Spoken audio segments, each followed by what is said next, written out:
আজকে তো পঞ্চমী, তো সবাইকে পঞ্চমী অনেক অনেক শুভেচ্ছা। আর সবাই পুজোটা খুব সুন্দর করে কাটিও আর খুব মজা করো আর ঘুরো কিন্তু সাবধানে।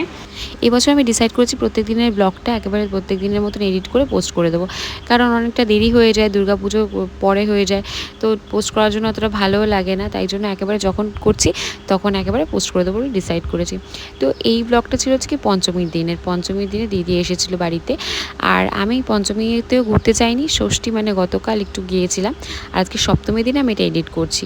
তো তারপরে মম বললো কি যে কী খাবি, তো আমরা বললাম কি যে একটু চা করো মম, দেরি করে গিয়েছিলাম। আর এই পাপড়ি চানাচুরটা আমার ভীষণ ভালো লাগে, তো মমকে বলেছিলাম সেটাই দিয়ে, আমার খুব ভালো লাগে। আর এখানে দেখো দিদির সঙ্গে আমি একটুখানি খুনসুটি করছিলাম, ওর সঙ্গে ইয়ার্কি করতে খুব ভালো লাগে, কারণ ও হচ্ছে কি অনেকটাই মানে কি বলবো কিউট মতন, আর তার জন্য ওর সঙ্গে ইয়ার্কি করতে ভালো লাগে।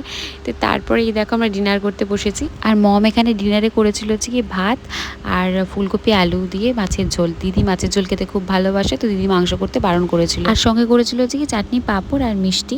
সেগুলো আমার আর ভিডিও করা হয়নি। তো এই ছিল আমার পঞ্চমী দিনের ভিডিওটা। পরের দিন